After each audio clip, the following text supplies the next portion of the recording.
এই মুহূর্তে সবথেকে বড় আপডেট ওবিসি সংক্রান্ত সমস্ত কিছুর উপরে আমাদের মহামান্য কলকাতা হাইকোর্টের তরফ থেকে স্থগিতাদেশ দেওয়া হলো আগামী 31শে জুলাই পর্যন্ত। অর্থাৎ 31শে জুলাই পর্যন্ত আমাদের রাজ্যের যাবতীয় ভর্তি প্রক্রিয়া, চাকরির বিভিন্ন রকম নিয়োগ প্রক্রিয়া থেকে শুরু করে সমস্ত কিছুই কিন্তু আমাদের স্থগিতাদেশ দেওয়া হলো।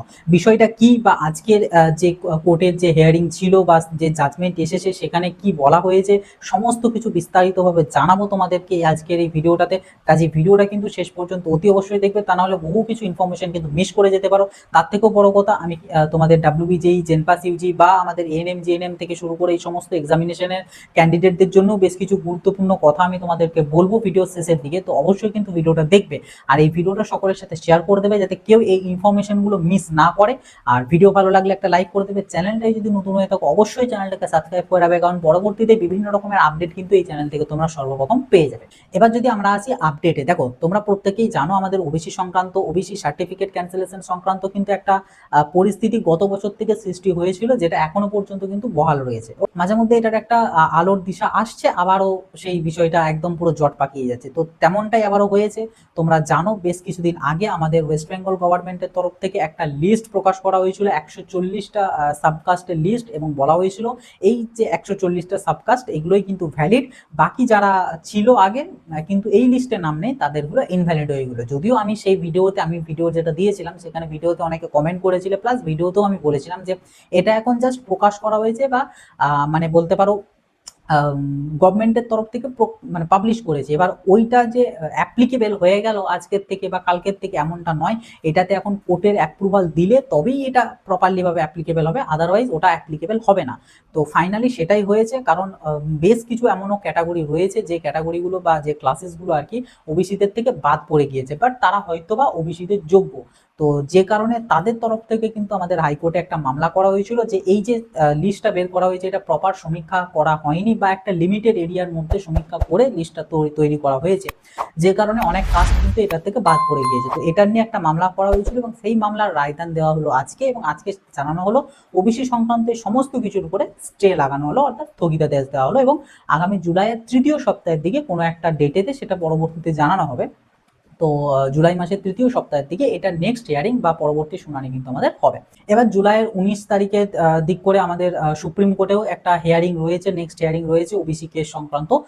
তো হয়তো বা হতে পারে আমাদের সুপ্রিম কোর্ট থেকে যে জাজমেন্ট দেওয়া হবে, যে রায় দেওয়া হবে, সেটা কি হয়তো বহাল রাখবে আমাদের হাইকোর্টের থেকে নেক্সট একটা ডেট দিয়ে পরে ওটা কি হয়তো বহাল রাখবে, এমন কিছু হতে পারে। দেখা যাক, যাই হোক বা যে কোনো কিছু আপডেট আসুক না কেন সমস্ত কিছু তো তোমাদের সাথে শেয়ার আমি করবোই, তার জন্য চ্যানেলটাকে সাবস্ক্রাইব করে রাখতে হবে, তা না হলে মিস করে যাবে। আর আরো একটা জিনিস যেটা আজকের এই রায়দানে বা আজকের এই জাজমেন্টে বলা হয়েছে, সেটা হচ্ছে যদি কোনো সংস্থা বা যদি কোনো কেউ চায় যে কোনো কিছুর প্রক্রিয়া চালু করতে বা প্রক্রিয়াটাকে কন্টিনিউ রাখতে, তাহলে কিন্তু তারা এই যে 140টা বা আমাদের আগে যেগুলো ছিল এত ওবিসি নিয়ে কিন্তু তারা মানে ওবিসিদের জন্য করতে পারবে না।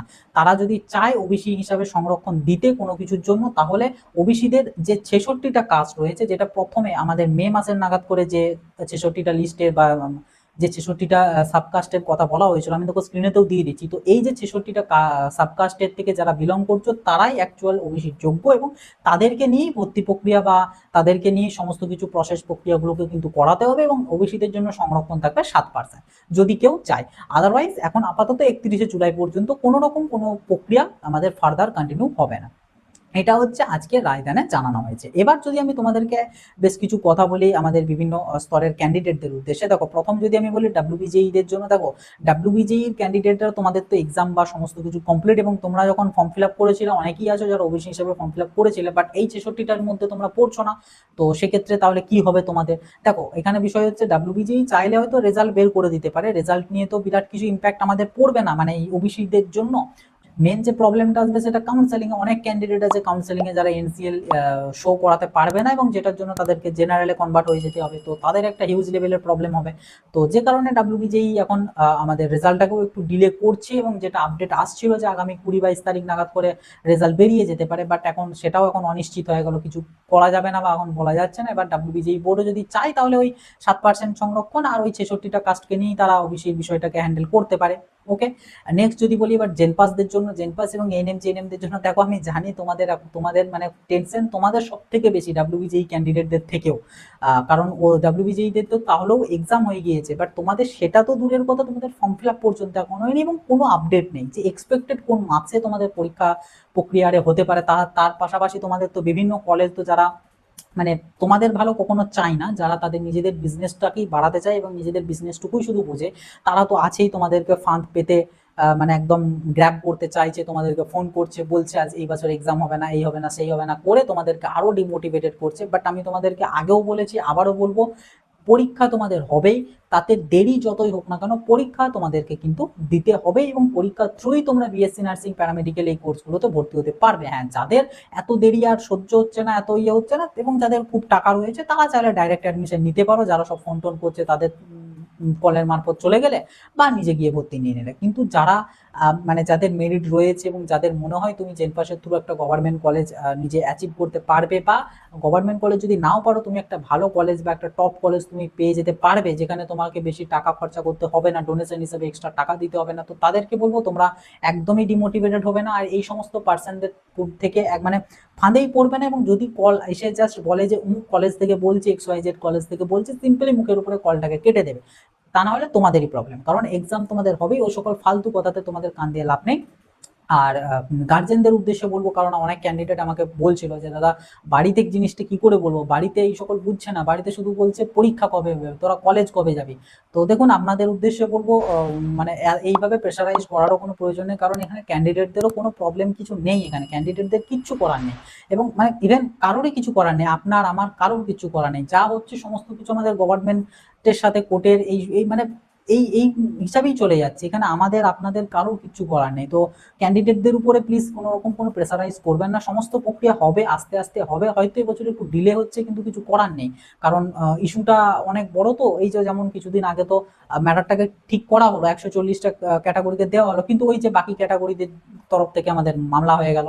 তো এবার মামলা হলো মানে সেটার উপরেও এবার বিচার করতে হবে, এবার সেটার জন্য স্থগিতাদেশ চলে এলো। তো এই যে প্রক্রিয়াগুলো, এগুলোর জন্য কিন্তু ডিলে হচ্ছে, এবার এখানে কিছু করার নেই। তো প্লিজ ক্যান্ডিডেটদের উপরে কোনো রকম কোনো প্রেসারাইজ করবেন না, আপনারাও বিষয়টাকে বুঝুন এবং ক্যান্ডিডেটদেরকেও বোঝান যে মানে, কারণ ক্যান্ডিডেটরাও কিন্তু এখানে অনেকটা ডিপ্রেশনে রয়েছে, তো তাদেরকেও বোঝাতে হবে। এবার আপনারাও যদি তার উপরে আরো এরকম ভাবে প্রেসারাইজ করেন, তো তাহলে তারা আলটিমেটলি যাবেটা কোথায়, তো আপনাদেরকেও বুঝতে হবে এবং ক্যান্ডিডেটদেরকেও বোঝাতে হবে, ঠিক আছে।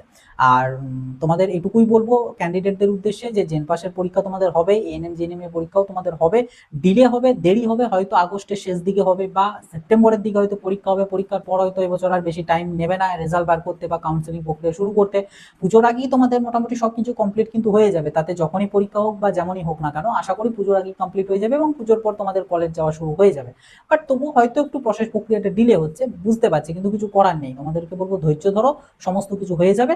কারণ জেনপাসের জন্য আমাদের ডাব্লিউবিজেই বোর্ড যদি চায়, তারাও ওই যে যেটা বললাম না যে 66 যে ক্লাসেসের কথা বলা হয়েছিল তাদেরকে নিয়েই এবং ওবিসিদের 7% সংরক্ষণ নিয়ে তারা চাইলে কিন্তু ফার্দার প্রসিড করতে পারে আমাদের যাবতীয় প্রক্রিয়াতে। তবে আমার যেটা মনে হয় আলটিমেটলি হয়তোবা সেই জিনিসটাই করতে চলেছে আমাদের বোর্ড, কারণ এই প্রবলেমটা মানে থেকেই যাবে। এবার জানি না কি হবে না হবে, আমার এটা পার্সোনাল ওপিনিয়ন বা পার্সোনাল মনে হচ্ছে যে হয়তোবা বোর্ড আর অত কিছুর উপরে আর অপেক্ষা করবে না, তারা হয়তো এই 66টাকে যে ক্লাস বা 7% সংরক্ষণ এটাকে নিয়েই হয়তো ফার্দার প্রসিড হয়তো বা করে নিতে পারে। দেখা যাক কি হয় না হয়, যা হবে না হবে তোমাদের সাথে তো শেয়ার করছি এবং আগামীতেও করবো। বাট আমার এটা মনে হলো, এবার হয়তো নাও হতে পারে, কোনো মানে এটাই যে হচ্ছে এমনটা না, এটা জাস্ট আমার ওপিনিয়ন। আর তাছাড়া কোর্ট থেকেও তো বলেইছে যে চাইলে এটাকে নিয়ে ফার্দার প্রসিড করতে পারে, তো হয়তোবা এটা নিয়ে ফার্দার প্রসিড করতে কোনো প্রবলেম নাই। হ্যাঁ জানি হয়তো অনেকেরই এটাতে প্রবলেম হবে, মানে ওবিসি ক্যান্ডিডেটদের যাদের হয়তো মানে কি বলবো এই 66টার মধ্যে নেই, যে কারণে বাতিল হয়ে যাচ্ছে বা জেনারেলে কম্পিটিশনটা একটু বেশি হয়ে যাবে, তো যে কারণে তোমাদের অনেকের হয়তো প্রবলেম হবে জানি, বাট কিছু করার নেই, আলটিমেটলি পুরো জিনিসটা থমকে গেছে না, তো যে কারণে চাইলে হয়তো এটা করতে পারে। আর এবার যদি নেক্সট বলি ডাব্লিউবি ক্যাপের থ্রু যারা আমাদের বিভিন্ন অনার্সে আরে ভর্তি হতে চাইছো, তো তাদের জন্য দেখো তোমাদের তো আগামীকাল থেকে অর্থাৎ 18 তারিখ থেকে আমাদের ডাব্লিউবি ক্যাপের পোর্টাল খোলার কথা ছিল, যেটা আজকে আমাদের মাননীয় শিক্ষামন্ত্রী আমাদের উদ্বোধনও করলেন, পোর্টালটা চালু করলেন। তো জানি না আদৌ আগামীকাল থেকে তোমাদের এই প্রক্রিয়াটা শুরু হবে কিনা, দেখা যাক ওই ডাব্লিউবি ক্যাপের থেকে কোনো রকম কোনো আপডেট আসে কিনা এই সংক্রান্ত। দেখো প্রসিড হয়তো তারা করতে পারে, করলে ওই 66টা ক্লাসকে নিয়েই করবে, আদারওয়াইজ ওটাও স্থগিতাদেশ হয়ে যাবে, মানে ওটাও এখন আবার পোস্টপন্ড হয়ে যাবে। মানে কিছু করার নেই, কারণ কোর্ট থেকে যেহেতু রায় দিয়েছে তো সবকিছু স্থগিত। আর যারা ফার্দার প্রসিড করতে চাইলে ওই হিসাবে তারা করতে পারে। তো এর বাইরে আর কোনো রাস্তা এখন নেই, আর আপাতত আগামী জুলাই মাস পর্যন্ত। তো এটুকুই আপডেট ছিল, ভিডিওটাকে আর বেশি তোমাদের টেনে লম্বা করবো না। আশা করি যে পয়েন্টগুলো বা যে বিষয়গুলো বলার ছিল বা তোমাদের বোঝানোর ছিল, প্রত্যেকটা জিনিস আমি তোমাদেরকে বোঝাতে পেরেছি। তো ফাইনালি কনক্লুশন হিসেবে এটুকুই বলবো, দেখো এখানে আমাদের কারোর কিছু করার নেই, জানি সমস্ত কিছু একটা ডিলে হয়ে যাচ্ছে, কিন্তু কিছু করার নেই এখানে। আপাতত আমাদের ওয়েট করতে হবে বিভিন্ন কিছুর আপডেটের জন্য। আপডেট বলতে হয় আপডেট এলে জানবে, ওই 66টাকে নিয়েই আমাদের এগোনো হচ্ছে, আদারওয়াইজ দেখবে এখনো স্ট্রেই থাকছে, কোনো রকম কোনো আপডেট এখন আসবে না। এবার দেখা যাক কি হয় না হয়, যা কিছু হবে তোমাদের সাথে শেয়ার করবো। তো আজকের এই ভিডিওটা সবার সাথে শেয়ার করে দেবে, যাতে প্রত্যেকের কাছে ইনফরমেশনগুলো পৌঁছাতে পারে। ভিডিওটা ভালো লাগলে একটা লাইক করে দেবে, চ্যানেলটাই নতুন হয়ে থাকলে চ্যানেলটাকে সাবস্ক্রাইব করে নোটিফিকেশনটা ক্লিক করে অলরেডি সেভ করে রাখবে, আর কোনো ডাউট কোয়েরিজ থেকে থাকলে কমেন্ট বক্সে লিখে জানাবে। তো চলো আসি, আবার দেখা হবে নতুন একটা ভিডিওতে। সকলে ভালো থাকবে, সুস্থ থাকবে, বাই।